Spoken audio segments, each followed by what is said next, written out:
apakah Allah masih menerima taubat kita jika kita sudah pernah berzina? Oh, kalau berzina jangan ikut-ikut saya. Kita zina sama pelacur.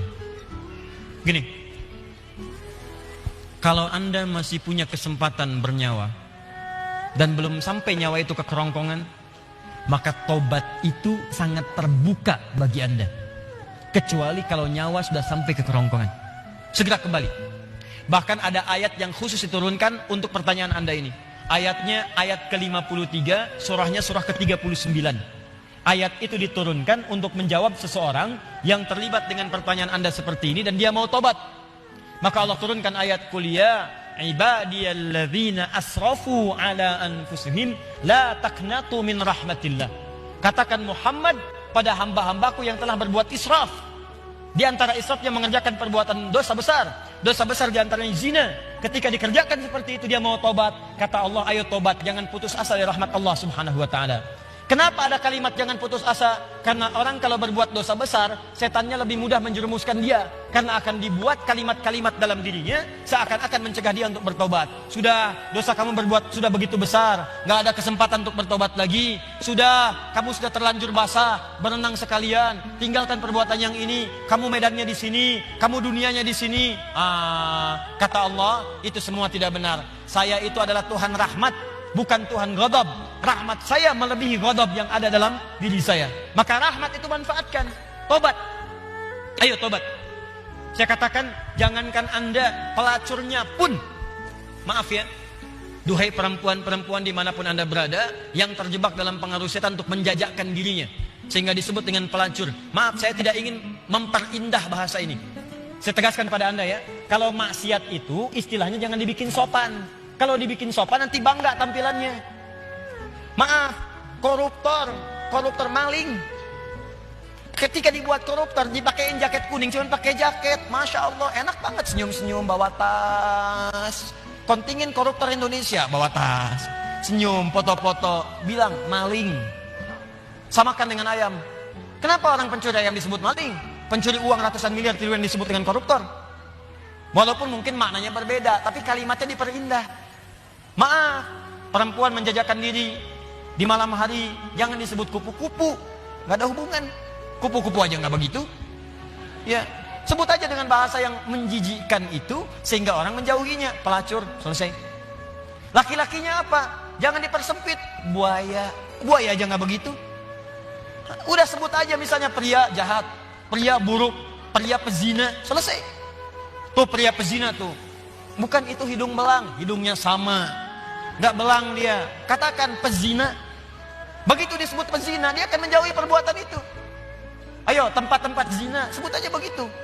Ya, jangan disebut dengan kalimat-kalimat yang indah. Begitu disebut dengan kalimat yang indah, seakan-akan perbuatan itu menjadi baik. Teruskan. Pernah dengar tentang hadis ini? Seorang pelacur memberikan air, minuman kepada seekor anjing. Ketika diberikan itu tiba-tiba keluar firman-Nya dengan segala keikhlasannya dia masuk ke dalam surga. Pernah dengar hadis itu? Jangan salah baca. Kalau salah baca nanti, jadi pelacur aja bisa masuk surga. Cukup cari anjing aja, anjing kasih minum surga. Kalau seperti itu enak banget. Bukan, cara bacanya adalah ketika dia memberi minuman itu, dia sadar dengan dirinya. Ini anjing aja hewan najis, disebut najis, keadaannya terhina, diberikan minuman, tiba-tiba dia bisa berubah beraktivitas dengan cara yang baik. Saya manusia, bukan hewan. Walaupun saya melakukan perbuatan hina, kenapa saya tidak berubah seperti anjing ini punya energi? Dalam bahasa syariat, wahyu itu disebut dengan tuntunan air. Allah menurunkan air dari langit, membuat tanaman yang kering, tanah yang kering menjadi gembur kembali. Allah menurunkan wahyu-wahyu dari langit, ajaran-ajaran, membuat hati yang kering menjadi subur kembali untuk melakukan perbuatan-perbuatan baik. Sadar dia dengan perbuatan itu, bertobat dirinya. Tobat itu yang menggugurkan dosanya, berubah jadi beramal soleh. Amal solehnya yang menjadikan dia terjamin surga di sisi Allah Subhanahu wa taala. Pelacur, tobat, masuk surga. Pembunuh 100 orang, tobat, masuk surga. Maka saya ajak orang yang pernah berbuat perbuatan semacam ini, ayo tobat. Ada kesempatan. Dan jangan ditampakkan. Maksiat yang tampak hanya mengundang bencana. Ini sekarang ini sudah banyak nih. Saya perhatikan orang bangga berbuat maksiat. Awas hati-hati. Homoseksual, lesbian, LGBT, macam-macam sudah bangga. Bikin kontes, bikin macam-macam. Ngundang musibah tuh. ngundang musibah. Dan kita doakan, kita ajak mereka dakwahi dengan lembut supaya meninggalkan perbuatan-perbuatannya. Doakan Pak, dalam malam kesempatan hari doa, istighfar. Karena istighfar itu diantaranya bisa menahan murka Allah Subhanahu Wa Taala. Wa ma kana Allahu liyu'adzibahum wa anta fihim. Muhammad, sepanjang kamu hidup mereka tidak akan pernah saya azab. Kalimatnya fiil. Tapi ketika nabinya meninggal, wa ma kana Allahu mu'adzibahum wa hum yastaghfirun. Kenapa yang pertama kata kerja, yang kedua kata benda? Pertama kata kerja karena di zaman Nabi setelah masuk Islam jarang orang berbuat maksiat. Setelah nabinya meninggal berubah jadi kata benda, orangnya banyak bermaksiat. Tapi kenapa azab ditahan oleh Allah?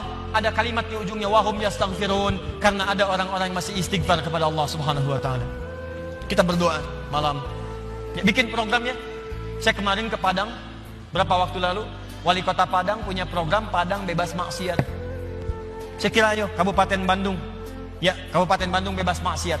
Anda berdoa, dakwahi, tampakkan kebaikan. Ayo mulai sekarang yang ngaji dengan saya minta komitmennya. Kalau Anda pegawai berangkat ke kantor, perilaku yang baik, tunjukkan nilai keislaman, jujur dalam bekerja, jangan takut. Anda tidak akan kehilangan rezeki. Anda nggak korupsi pun rezekinya segitu. Anda korupsi rezekinya nggak nambah segitu juga. Jadi kalau Anda bisa dapatkan yang halal, kenapa mencari dengan yang haram? Nggak usah, yang baik-baik aja, rezeki Anda sudah terjamin. Demi Allah saya katakan, kelihatannya banyak, cuman segitu juga. Kalau Anda berbuat baik, ditahan oleh Allah, seperlunya dikasih, perlu dikasih supaya Anda nggak repot. Kadang-kadang dikasih banyak supaya bisa zakat, supaya bisa infak. Cukup tempuh dengan cara yang jujur, rezeki datang dengan semestinya. Ayo Anda yang bekerja di birokrasi, di diplomasi, jujur aja udah. Tunjukkan nilai keislaman. Pak, kenapa so soleh sih? Gak nerima proyek begini, bukan soleh. Saya ingin menunjukkan bahwa agama yang saya peluk selalu mengarahkan pada nilai-nilai kebaikan. Demi Allah saya katakan, saya tidak menerima ini pun rezeki saya akan didapatkan dengan seperlunya, sesuai dengan kebutuhan saya. Paham? Ditinggalkan yang tidak baik. Apapun pekerjaan Anda, yang polisi, yang tentara, yang macam-macam, yang camat, yang lurah, yang bupati. Ayo, kalau Anda merasa mengaji dengan kami, tunjukkan bahwa apa yang kita pelajari bisa dipraktekkan dalam kehidupan. Yang seperti ini, tobat. Kalau Anda tobat, saya doakan, saya bermohon pada Allah, semoga yang bertanya ini kalau benar-benar dia bertobat, dan semua yang bermaksiat bertobat, saya bermohon pada Allah semoga dimuliakan dengan surga saat kembali kepada Allah Subhanahu Wa Taala.